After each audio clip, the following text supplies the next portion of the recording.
You talk about the instability. Yeah. Like my dad was a truck driver. So my dad would leave every Monday, come home on Friday and leave us and, not feeling wanted by your mom. I know my dad wanted me, but he was not ever there. So like I always felt like he left me like I felt abandoned. You talked a little bit about your violations at a young age. How do you think that those experiences shaped you and your understanding of love? So I talked about the one. That was the first of many. So as a kid, okay, it happened a lot. Wow, Brandy. I mean, that says so much about how you felt alone. No wonder you felt alone. And a lot of it I did like suffer through silence. Yeah. Right. So I didn't talk about it. How would you say you're at 52? How would you say that your understanding of strength has changed? Like I said, I've said in past episodes, everybody's like, oh, you're strong. So we don't think about you. You're strong because we don't check on you. So we don't check on you. We know that you're going to get through it because you always get through everything. You always get through everything. I don't think strength's getting through everything. I think that's perseverance. Good one.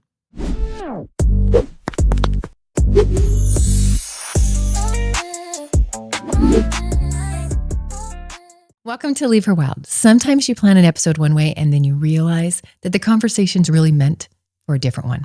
Today's one of those moments. We decided to go a different direction and start by introducing you to the people behind the scenes. We thought it would only be fair that you get to know who we are, where we came from, why we see things the way we do, and what's helped shaped us into who we are today. If any part of this helps someone feel seen or less alone, then it's worth sharing. And just to be clear, this is not medical advice or professional guidance. It's simply our personal stories and experiences, our opinions, and us having real conversations and a little fun along the way. Before I get started, though, I do want to say thank you. Thank you for listening and thank you for being here and for being part of this growing community. If you haven't yet, join the tribe.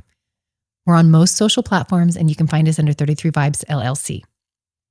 Today, we're going to start with Brandy. Hi. Hi. Brandy and I met through a Navy women's group and we became quick friends. She has been amazing and has been a part of so many of the 33 Vibe moments, from trips, conversations that all helped shape what we're building today. So I'm incredibly grateful for Brandy and all of the support and all her friendship that she's given to me. And I'm excited that today we're going to start with her and where she came from, who she is, and what's helped shape her into the woman that she is today. And I'm just super grateful to have her by my side as part of this team, as the amazing woman that she is. And she's overcome so much.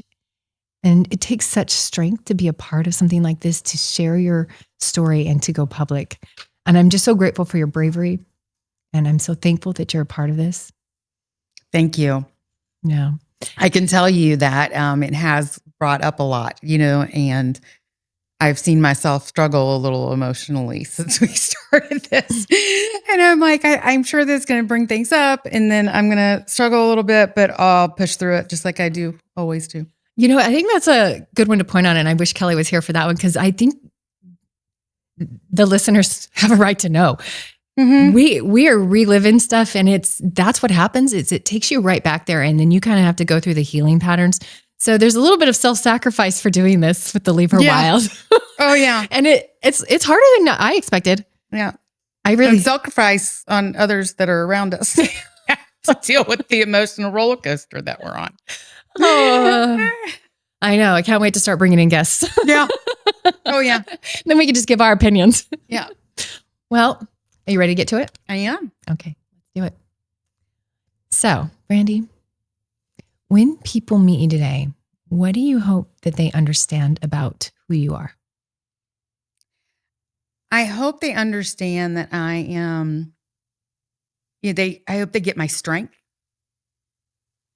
and my resilience. But also understand that I, underneath that strength and, power that people perceive, there is this little girl inside of me that wants love and affection and is soft, right? So I do have a soft side that not everybody gets to see. Yeah. Yeah. I used to describe that as it's like an M&M, you have that hard outer coating, but you're soft and gooey in the middle. Oh, 100%. Yeah. At this stage of your life, how would you describe yourself? Exactly that. I am probably more confident than I've ever been in my life. I've found it's taken me a long time, but I've kind of discovered who I am and found who I am, and fun and people. Somebody that people actually want to be around. Yeah. Yeah, and that makes me feel good because people want me around, and I'm asked to go everywhere. So it makes me stretch thin, but I'm a loyal friend.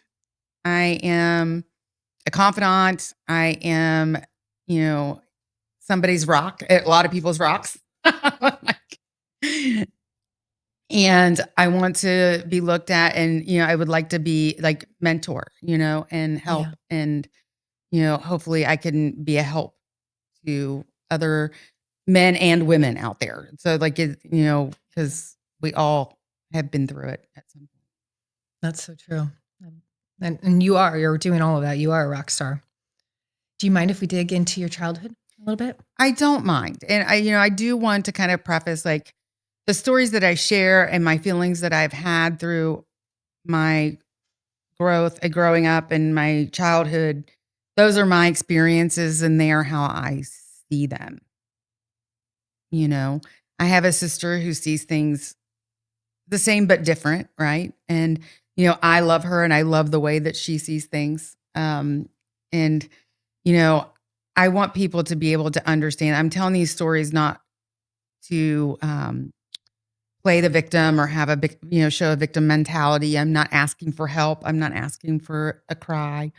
Like, it really truly is to share the experiences that I've have and help people through it, grow and realize that no matter what you have overcome and no matter what you've been through, that you can be strong and you can be successful and you can get to where you want to be too. Thank you. I love it. So let's dig into a little bit about baby Brandy, where baby Brandy came from.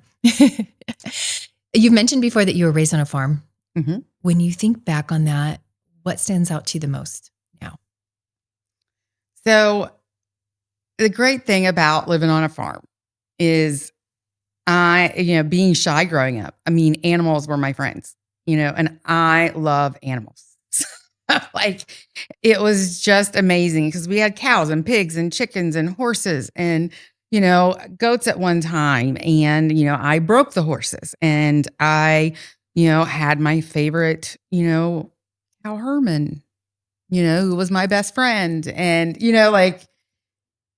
my neighbors brought me a snake thinking it would scare me. And I just grabbed the snake and took it in the house. My mom had a heart attack. If it was an animal, I was, it was mine. I didn't care. I was never scared of any animal. So, that's cool. Even reptiles. That's great. I love animals. And then, we were hard workers, like we got up in the morning, we fed the animals.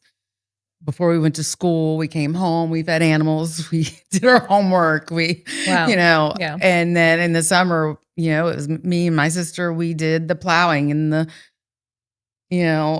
taking care of the corn and the tobacco and the, all the fun stuff. So it was a busy childhood, but that part of, I wouldn't change living on a farm. Yeah. For the life of me. I wish I could have raised my son that way. Right. I always threatened to send him back. He actually did. I tried. He said he would run away. I really tried. My neighbor, the biggest, like some of the fondest memories is like I had the best neighbors, Gloria and Donovan. Oh my God. Donovan was my bus driver. And my mom, she was a little crazy when it came to food. We weren't allowed to have junk food. So they always had moon pies for us. And we had to walk forever to get to them. Like it wasn't like a short walk. It was like a half a mile, if not longer. I mean, when you're a little kid, that seems like forever. Yeah. But we would always like sneak to their farm to get moon pies. Fun. Yeah. Yes, I love them. It's so fun. Yeah, Donovan he passed away recently, and Gloria is still there, and they're That's just so the best. cool. I know. And they let you sneak the moon pies. And then I went there. Well, my mom, we left the farm when I was 13 when my mom left, and I went back when I was 30 for the first time. Oh wow. And so I knocked on the door, and as soon as they heard my voice, they're like, Brandy. They hadn't seen me since I was 13 and I was 30, and they were so excited to see me, and they had moon pies for me. That's going to make me cry. I mean, I did. They had moon pies for me. That's amazing. It was like the best. Go back and see your childhood family member. Go back and see your childhood family, because it was the best. And they tried to get my son to come and visit them and spend summers with them. And he's like, absolutely not. Oh, I'm all tearing up. That's amazing. Yeah. I love that. They were the best. Oh, so that's great. So outside of the farm life and hardworking, how else did home life feel growing up? I mean, like, I had fond memories of the house, even though we barely had running water, and Really? we had a coal burning stove. Like, we didn't have central heat. Wow. It was really small. It was just, I think I block out a lot, but like my, mom, like I said, I've said in the previous episodes, mom wasn't a fan of children. Mm. So and having two of them that argued all the time wasn't, her favorite thing. Yeah. So it was tough. I very often felt, unwanted and like less than, because like I was the one that was always in trouble. I was the only, I was the bad one. It was always me. That was, no matter what I did, it was never right. Right. So like, it's like, I've got the fond memories, but I also got a lot more non-fond. Yeah. Not so fond. Yeah. And I know that your childhood had a lot of instability in it. Like, how do you think that shaped you early on? I can adapt easy. Makes sense. Chameleon. I am a chameleon. I can adapt super easy, super quick, different personalities, different people, different places. It does not take, like I can just jump into anywhere. So it's the one thing that it did give me. I think it did give me the sensitivity though, and this insecurity. Mm-hmm. You talk about the instability. Yeah. Like my dad was a truck driver. So my dad would leave every Monday, come home on Friday, and leave us, and, not feeling wanted by your mom. I know my dad wanted me, but he was not ever there. So like, I always felt like he left me like I felt abandoned, like every, and then at 13, I wake up and day after Christmas and at my mama's, and my dad's like, your mom's never coming home. Like we're never going back to our farm. We're never going home. So Dad got ripped out of school, never said goodbye to my friends, never got to say goodbye to my animals who were my best friends, never got to see my farm again. All of a sudden I'm plopped into this preppy school, at least this preppy ass school, like where people are snobby. And my dad's like, oh, you always had good clothes. I'm like, clean clothes aren't good clothes when you go to a school like that, Yeah. They care about labels sometimes, unfortunately. Yeah. So that was tough, to say the least, for me. I went from being a good student to not so good, not good grades. I latched on to a friend who wasn't like the best influence, which is what we do. Yeah. Yeah, exactly. It's right. I mean, so many kids do that these days. We all do it a little bit in one way or another. What would you say that safety meant to you as a child? Like, where did you go to for safety? I don't think I felt Yeah. That's maybe the neighbors. neighbors. Yeah. Yeah, that must have been hard, Brandy. Yeah. Like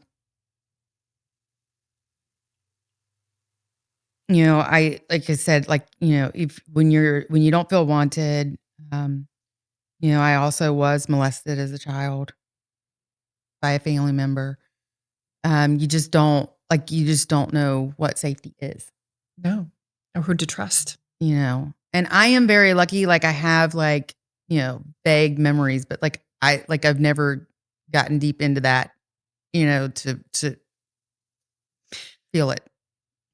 So a lot of that is subconscious and forgotten. Mm-hmm. Good. Yeah. Yeah. Being protected. That's good. Yeah. I think so. I know. Maybe not medically. I don't know. Yeah. Again, I'm not a professional. These are just our personal experiences and Right. stories. Yeah. Yeah. Oh, wow. So what were some of the disciplines like that they had of you as far as like? Yes, my dad was very strict. So, and my mom too, until she left. And, so we grew up Pentecostal. So we couldn't cut our hair. You still don't cuss in front of dad, and I'm 52. My dad still has a curfew for me. My mom was very strict when it came to eating habits, food. And I mean, they were just really strict on, doing your chores. It's just like normal stuff. But like you would get, you just got yelled at for like everything. Do you think that had a lot of influence in like how you saw yourself as a young age? Oh yeah. Oh yeah. My body image issues started like, with my mom and her, crazy eating and the rules against food. Like really, like my body image issues have run deep for my whole life, Yeah. And then the strict rules, like I was rebellious, people. So, I mean, as I got older, I got more rebellious. Tell me not to do it. Don't tell me not to do it. I'm doing it. And I think that started more so when my mom left. Like, don't tell me not to do it. And then my dad remarried. I think when he remarried, that was don't tell me not to do it. I'm sure there was a lot of going on there. Yeah. Yeah. But my dad, he was always really strict against drinking, against dating, against, going out and doing anything, cussing, like, always, even though he didn't go back to church after my mom died and my mom left, he kept that very, strict Christian standards. Yeah. And that probably helped at least with raising you guys consistently, being consistent between the two parents. I'm sure. At least you guys had that going for you. Well, and my mom kind of let that go. Like when she left, she didn't have to be strict. I think she was strict because of dad. So it was dad's thing really more. Mm-hmm. Interesting. Huh? I don't think she would have cared enough on her own to be strict, Yeah. But when she left, like, I moved to be with her again because my stepmother was psychotic and hated me. So I couldn't be left with her Monday through Friday. So I moved to be with my mom again. And, she just I did whatever I wanted there. Like at that point, she had I did whatever I wanted. She bartended at night or served, and she didn't get home until 2-3 o'clock in the morning. So, oh wow, yeah, I'd run the streets. If I got in trouble at school, she'd have to come before they'd let me back at school, and she'd never come because she would be sleeping all day. So, yeah, I ended up getting kicked out. It's not funny, really. It's not. I got kicked out of school, and let's see, what grade was I in? 10th grade, 11th grade? You did? And it was 11th. It was beginning of 11th grade. I got kicked out. Yeah. Wow. What'd you do? You don't have to say. No, it was nothing like really bad, but like I would get up in the middle of class and walk out and go home. My boyfriend lived around the corner. Well, he was 22 and he, like he worked night third shift. So it was time for him to go. I had ADD too. Okay. So like I would like sit in class, back then they didn't say anything about ADD, but I would sit in class and I'd be like, squirrel.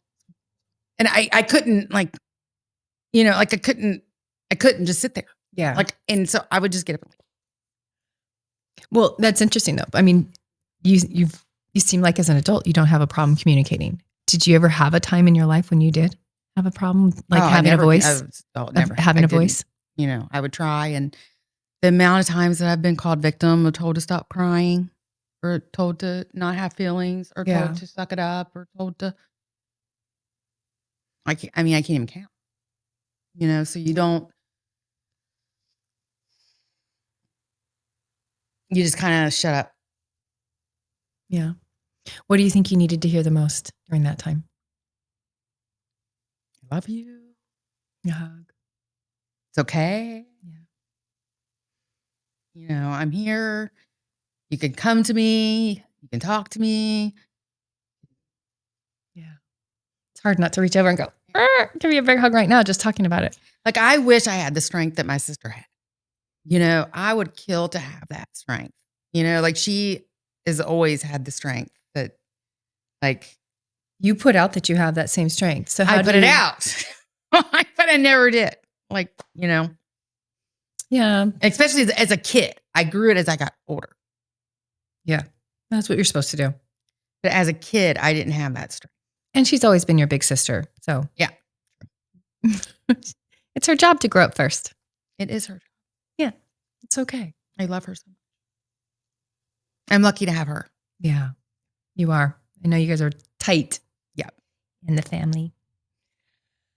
You talked a little bit about your violations at a young age. How do you think that those experiences shaped you and your understanding of love? So I talked about the one. That was the first of many. When I was 13, I was raped at a party. Again at 14. When I was 15, I was in California. I was babysitting. The dad came home. And he raped me. So as a kid, okay, it happened a lot. Yeah, incredible. Wow, Brandy. I mean, that says so much about how you felt alone. No wonder you felt alone. I don't want to dig into that too much with you. Yeah. I might not make it through. Do that to you. But yeah, it's a lot. And a lot of it, I did like suffer through silence. Yeah. Right? So I didn't talk about it. Yeah. Well, we've known you a long time, at least this last year, and I knew about most of that, but not all of them. Yeah. So, if I could give any advice, it would be to talk about it, speak up, call somebody. I did grab a number for you guys. There is, a national, sexual assault hotline. It is 1-800. I can't even see because I'm crying. We'll put it up on the screen. I can't even say it. I can't see it. Speak to somebody. And I know, as an adult, I did get broken into and raped. And I called the hotline many a nights while my friends were out partying. And I was at the apartment by myself, and I was just so scared. So I would just call and sit up with them on the phone. Because you had been through it already, and so you were just calling them for support after the fact. I was calling them for support after the fact. That's a wonderful thing to mention to someone who may have gone through that just needs a little, someone to hold their hand, just some support for the night, whatever. Yep. Somebody to talk you through. It's amazing. Somebody to be there for you. You know, I couldn't go out and party because the guy that raped me he came into my, when I saw him, I'd woken up to go pee and I saw him and his clothes were tied up on his head. And he was naked. So when I would go out, if I saw somebody with a weird hat on or something, I would just have a panic attack. Oh, wow. Yeah. And, it was the 90s. So people had like this weird, like it's like I couldn't go out for a minute. I had a rough time. Wow. That's a big one. How long did it take you to realize that none of this was your fault?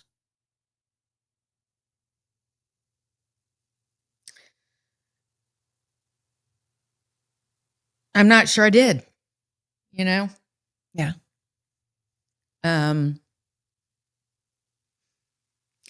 I feel like maybe my vulnerability, because it happened so early anyway, and that trauma that you hold, made me more acceptable.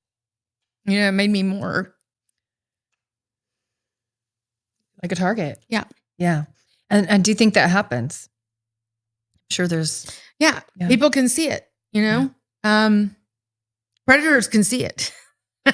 They say that. Yeah. Wow. Was there a moment when you begin to separate it from who you are and what you were, what's done to you? I don't feel like I ever made it who I am or made it feel, like I am really good about something happens to me and then filing it away. Yeah.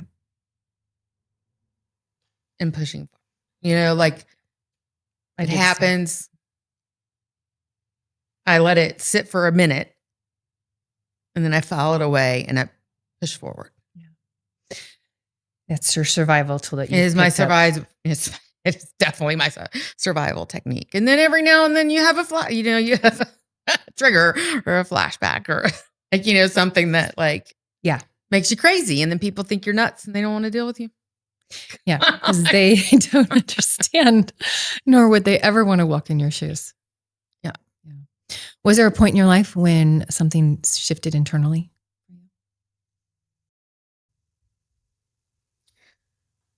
I do think over the past couple of years, something has shifted in such a positive way.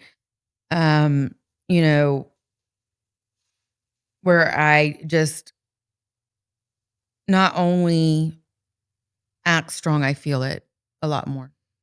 Yes, I'm crying now. You're not the imposter I anymore. am hormonal, people. Not faking it till you make it. But I'm not an imposter. I don't have imposter syndrome as much. I believe I deserve to be where I am. I believe that I am a great human and a great person, and people are lucky to have me in their life, whether they know it or not. They really are. If they don't know it, that's their fault, their problem. I know that I deserve the best in life, and I'm gonna get it one day. I love that. Now I know that you taught yourself, or you picked up I can't think of it now. Martial arts. Yeah. Sorry. I know you taught yourself, you picked up a martial arts. Which one was that and why? It was, about a year after I got raped, I started Muay Thai. I was working and a coworker of mine trained at Seiken Martial Arts, and they're like, I don't know how it had come up, but I said, I really need to do something to protect myself. And so they invited me to a class, and then I ended up working. I loved it. I was so good, hit me once. That's it. you're not hitting me again. I like would go crazy because, like, it's like, I can protect myself now. I know how to protect myself. So you're not going to hit me. Yeah, that's incredible. I bet it felt good on the floor, just the mats and practicing. And did you feel like you got any extra aggression out? Oh, Yeah. oh, Good. oh, yes. Oh, yeah. I mean, all of that stuff, I've talked about my abusive relationship. And, I did get asked, like, did I ever call the police on that? I did, like, the last time when I almost died. But kind of crazy, like, he's a good human. Like, he is a good human. And, like, he was making bad mistakes, right? And we went to mediation and he never put his hands on me again. So there was a good story out of that. Like, it fixed something in him, right? Like, so, like, he never touched me again. So, like, he, I ended up leaving because you still always have that flash of somebody's going to hit, like, you get an argument and you think it's coming. Yeah, you couldn't quite get over that. I couldn't quite get over that. But if I could have, I probably would still be with him today. Like, we're actually good friends now. Like, he's a good, we're friends. Like, we'll always be friends. Like, he's a good human. He's a great personality, but like, it's something he saw growing up, Absolutely. And so I do suggest not waiting until you almost die to call the police. Do that a lot sooner. But that I literally on the mat, I took all that, all that, all that out on the mat. So you really learned to defend yourself physically, but like emotionally, do you feel like it gave you something back? Yeah, it did. Yeah, it really did. Gave me a little bit of power. A little bit, a lot. I love that. That's great. Yeah. And then I got pregnant and fat, and that's all she wrote. Was that before Noah? Yes, I was actually training for my first professional fight, and I found out I was pregnant 10 days before. You've told me that. That's right. Oh my, that's not fun. I'm sorry. So rude. So rude. God's plan.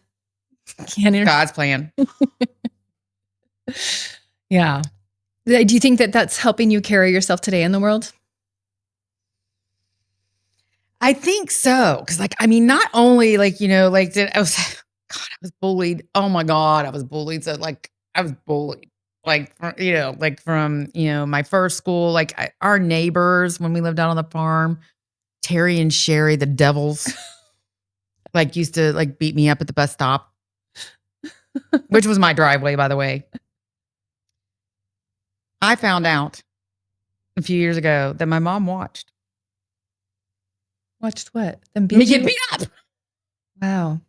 She told my boyfriend. She's like, Brandy was such a sissy. I used to watch her get her ass beat at the bus stop. Wow. I'm like, you didn't help? Yeah. Like, why would you? That makes you feel that much better. And I feel bad because my sister would always take up for me, and she got her glasses broke so many times, and mom would get so mad about her glasses getting broke. But that's because my sister would step in to try. Oh, yeah. But when I was at Huntington High, I'd be walking across the street, just going to school and get my ass beat in the street. Brandy. No joke. No. Girls did not like me. Because you beat by your own drum? Yeah. Probably. Well, I did try and stand up for myself one time. This is a funny story. So I'm with Peaches, and we're outside this bar, and it was like, I was 15, and this girl, I was in the band with her, and she called us hoes, and I was like, I'm not no hoe. Y'all, this girl was 6'2". Oh no. This like tiny little thing. Yeah. And she's like, what'd you say? I ain't no hoe. And she pushed me, and I don't know what came over me, but I pushed her back, beat my ass. Oh. I tried. They moved you too many times. Your parents, it's their fault. Oh man, Brandy, I'm sorry. Well, let's get into some grounding stuff and stuff that's a little more human. Yeah. Yeah. What do you do these days that makes you feel the most like yourself now? Hip hop dance. Oh, Yeah. Yeah. I take hip hop dance class and it's like my favorite thing to do. And it just kind of, it grounds me and I kind of feel free. Yeah. Mm-hmm. It's so funny because I never could dance. And I used to, when I started, it looked like I had Tourette's and I literally was on the ground laughing at myself. The Elaine dance? Oh my God. I was freaking horrible, but I love it so much. I'm good now. I don't look like it. No, she looks great. It's fun. I wouldn't say that I'm like great or anything, but I have no butt. Is it on your YouTube channel? Can they check it out if they get curious? Channel. If they get curious. I record them for myself so I can, watch them while I'm on the road. Yeah. It's awesome. Yeah. Brandy's workout. You can work out with Brandy anytime you want on Brandy Joe Threads or what is your... Brandy Joe Threads or BLJ. Perfect. Yeah. Awesome. All right. So what brings you peace today that you would have never imagined when you were younger? That my younger would have never imagined. Yeah. Huh. Xanax? That's bad stuff, baby. That's bad stuff. Oh, what gives me the most peace? Literally like the beach. Oh yeah. Why do you think I won't move? Toes in the sand, nothing like salt water. Listening to the ocean is literally like my happy place. Yeah. And I can imagine a little girl in Ohio or where were you raised? Yeah, Ohio. Yeah, would imagine that the beach would be your happy place. Oh, yeah. That's cool. Yeah, it's definitely not the snow. Definitely not Colorado. What would you say is something small in your life, but that genuinely makes you happy? My kitty. Oh, there's nothing small about your kitty. Well, Noah's cat's right. Maybe They're Richard. Ginormous. My kitty's tiny. Yeah, Richard's tiny. My little Richard. She's tiny. Richard's a girl. Richard's a girl. And we FaceTime all the time while I'm on the road. So like if I'm feeling down, I'll FaceTime Noah. And one time, like the other day, like a couple weeks ago, he actually let her eat dinner with me. On the road? Yeah. He put the FaceTime. Yeah. He put the phone down at her bowl. The glamorous life of a rep on the road. Glamorous life of a rep on the road. But it really is my safe space, my little baby. I love that. So what's one, okay, we already talked about what's one. Yeah. What makes you laugh about yourself? Oh, I am clumsy. I think this was the first E4 last week that I wasn't injured. Ever. Ever. I broke a finger at your house. I am very clumsy. That makes me laugh. And I trip just walking normally. Yeah. And run into things and, and I watch myself. This makes me laugh too. My son always gets on to me because he's like, Mom, you'll be talking and then all of a sudden there's nothing. Like what's going on? And I'm like, nuh-uh. And I made a video and I'm like, oh crap. I do that. What do you think does that? I don't know. Like then all of a sudden I'm like, yeah, it was never a problem until I was like with someone else. Menopause. Because he would always just complete my sentence. So I thought, okay, cool, we got this. Then I was talking to a boss one time. He's like, you need to complete your sentence. I'm like, don't you know what I'm going to say? Right. Like, I don't know. I've never had anybody complete my sentence, but it really has been the past few years. And I'm like, I don't know what happens. Yeah. It makes me laugh because I'll catch myself now, and I'll just start laughing at myself. There's a lot to laugh about me. So that's why you're still standing, girl. That's why I'm still standing. There's a lot of laughing. I love it. Do you want to dive into motherhood a little bit? Yes, it's my favorite thing. It's my favorite thing. So being a mom often brings clarity. What did it change for you? So it brought a lot of clarity on how to be a mom and how not to be a mom. Like I kind of did opposite. I was like an opposite mom of my mom, Uh-huh. you know? Um, what it changed for me to be I'm a little more affectionate than I was. Okay.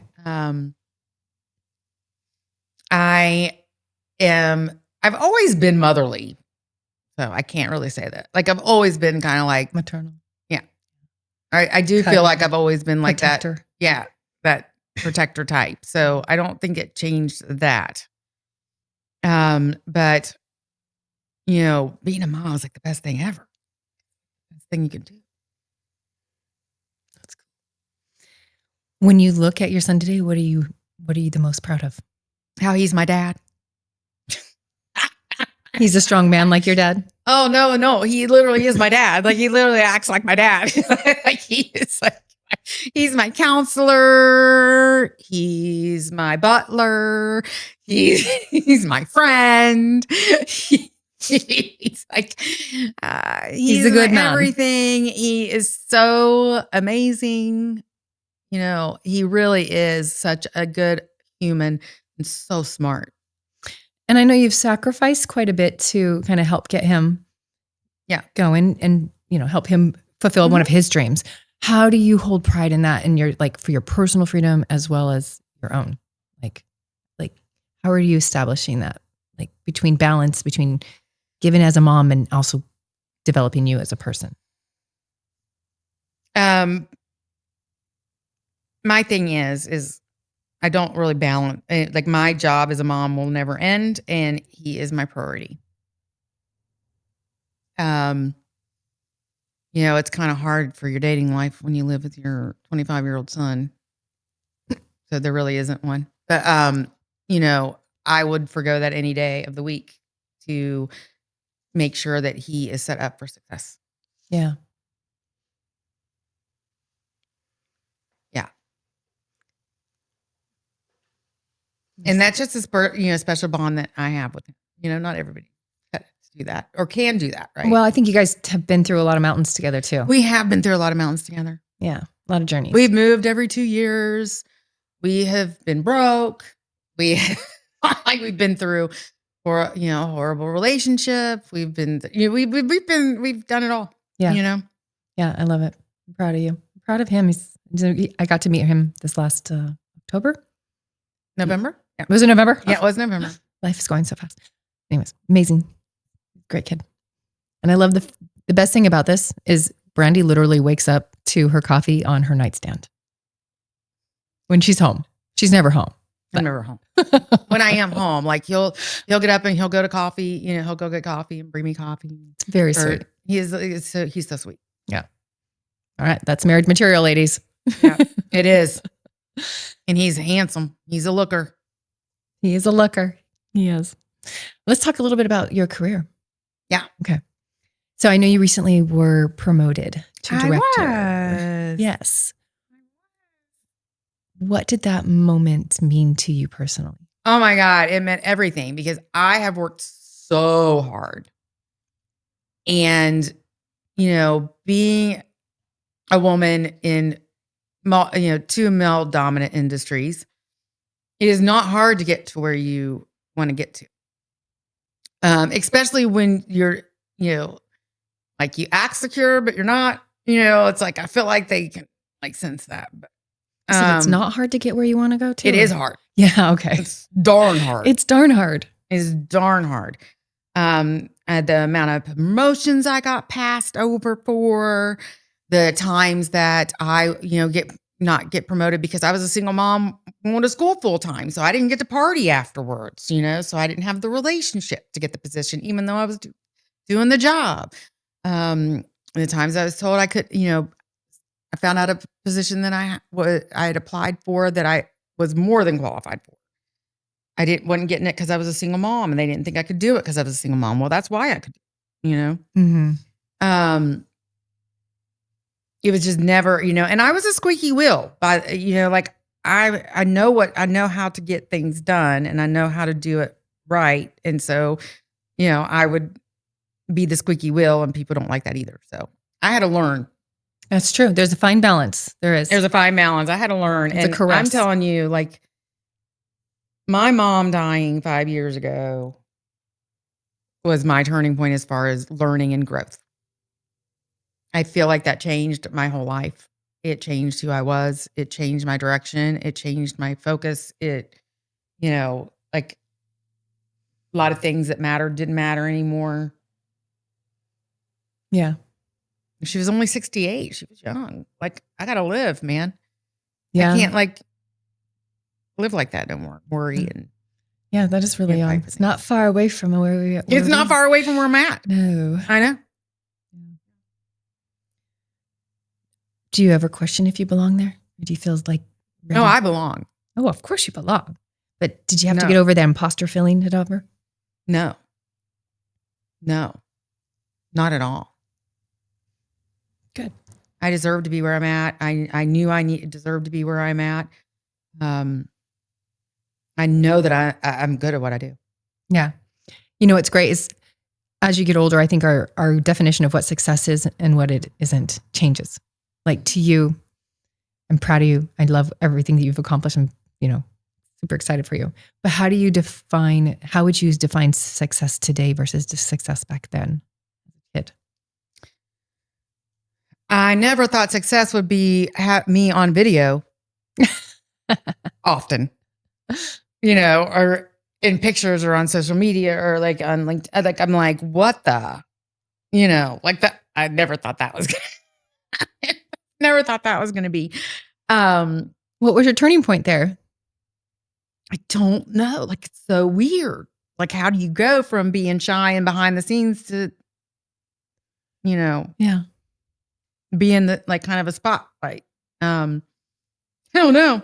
I know that like the company I work for is amazing. So like, I feel like that they kind of just let me be me and let me do whatever I like. And that kind of, that's a great feeling. Gave me this freedom that Autonomy. was like, oh, I can do this. I can do that. I can do it, And my boss is amazing. So like I think that he just gave me what I needed. Like he gave me that. That's amazing. Yeah. You got that support. That's great. How would you say you're at 52? How would you say that your understanding of strength has changed?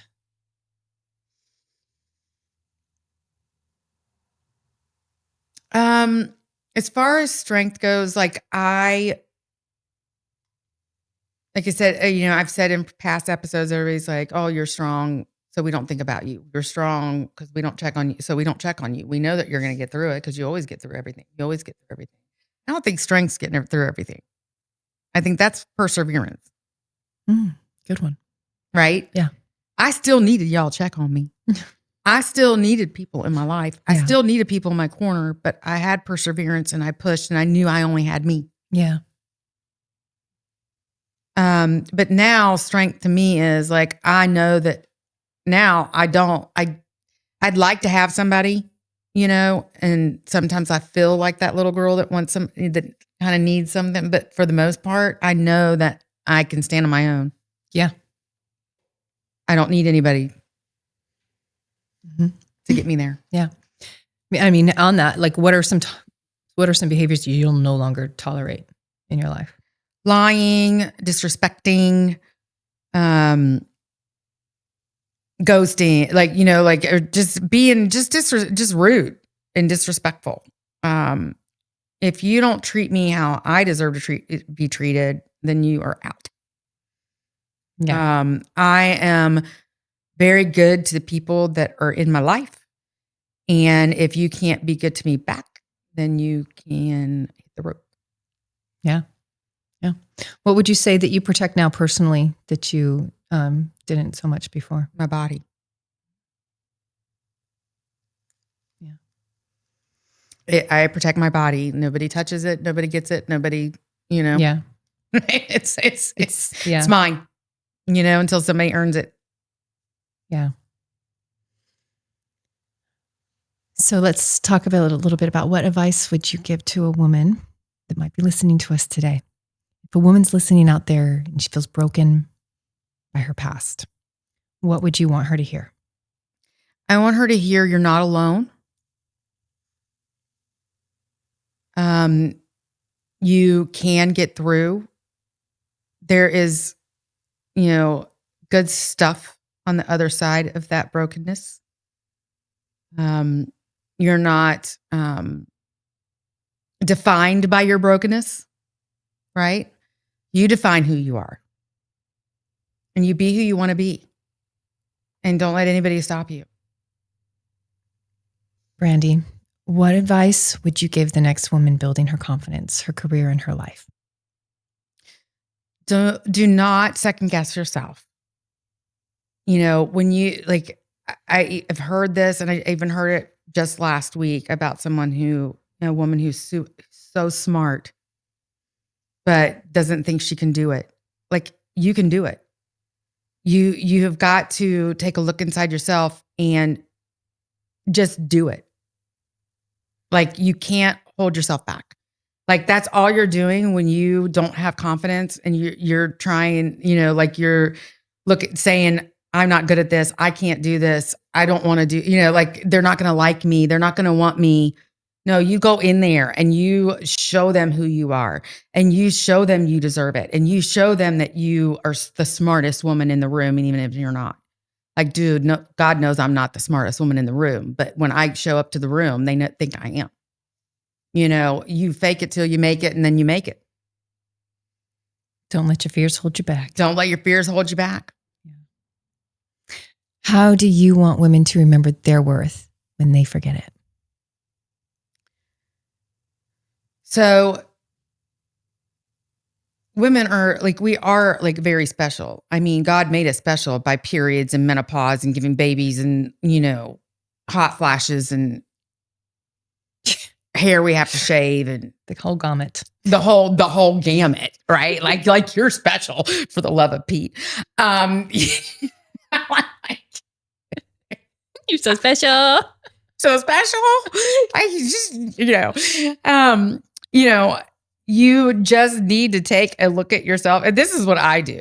I look at the things that I know are good. And I talk myself up about that. I got great feet. I have great hair. I have a great personality. I am a caregiver. I will take care of you. And if you don't know that, that's a problem that they have, not you. So you know who you are. So don't forget that ever. Never forget who you are. That's right. Brandy, this has been amazing. It has. I'm sorry. I cried. Don't be sorry. That's expected. We're digging deep into the archives. Digging deep. Yeah. It's emotional stuff. It's not hard. And but if it will help someone else to have to go through, it's worth it. Not feeling alone, or maybe they're, not go through it themselves because they can identify the red flags because we've already covered them. The problem is, y'all, we pay attention. We ignore the red flags because we are in love. Yeah. Watch for them.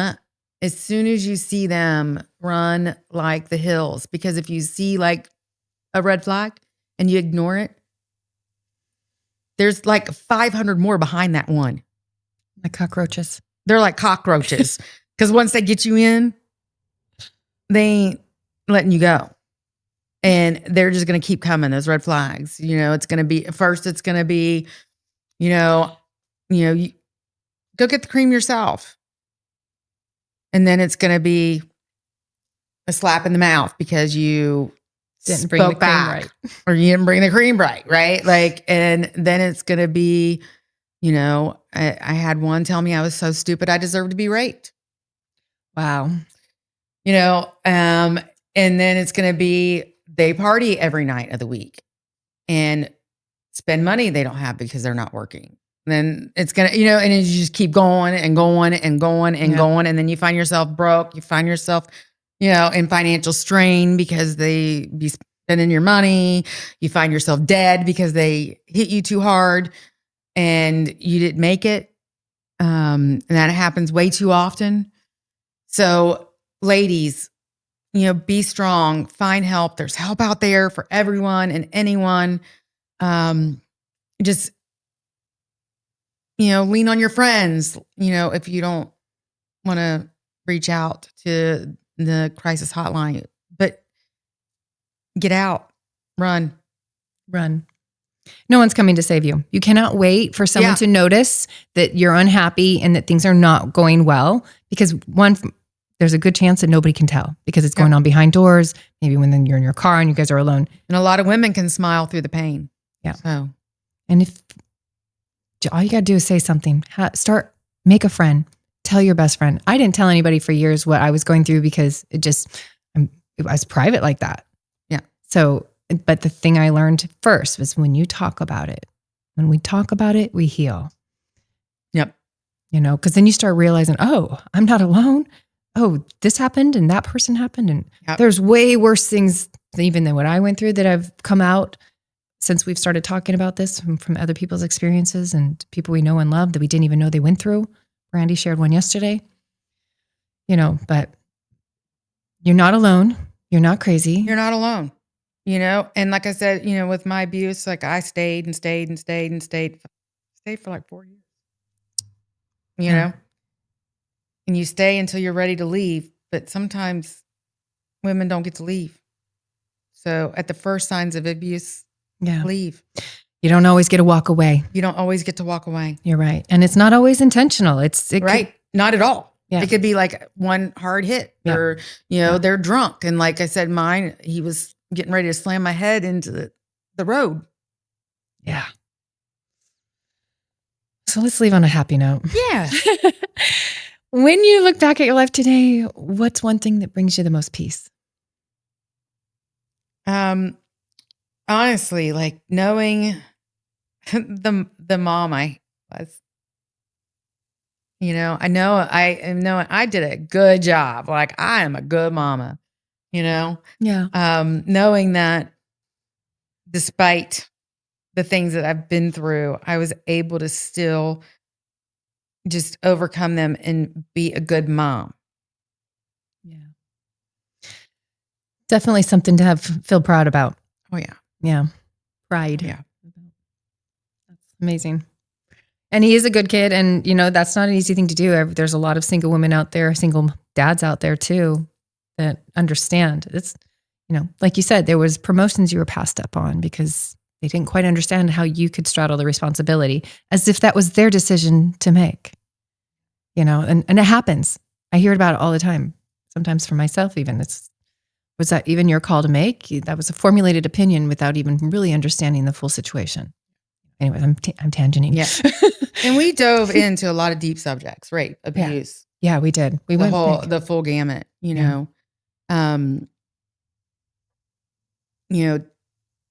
20% of women in their lifetime will be raped.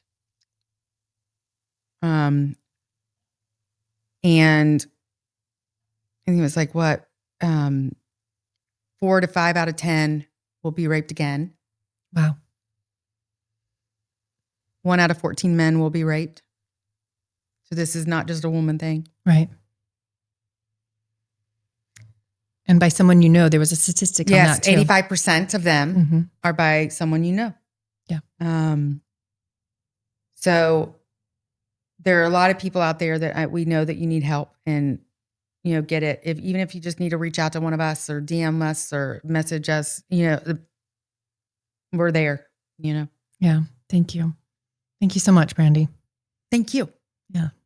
And thank you so much for spending this time with us and for being a part of this conversation. We're really grateful that you're here. If you enjoyed this episode, make sure that you follow us on our socials, 33 Vibes LLC, so you can stay connected with each and what's coming next. And if today's conversation resonated with you, and if you have a story to tell and you feel called to share it, we'd truly love to hear from you. You can reach us at our social at 33vibes.com or send us a direct message on any of our social platforms. Maybe one day you'll be part of our story as well. Yep.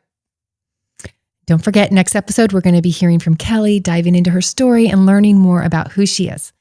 So thanks again for joining us. And until next time. Bye.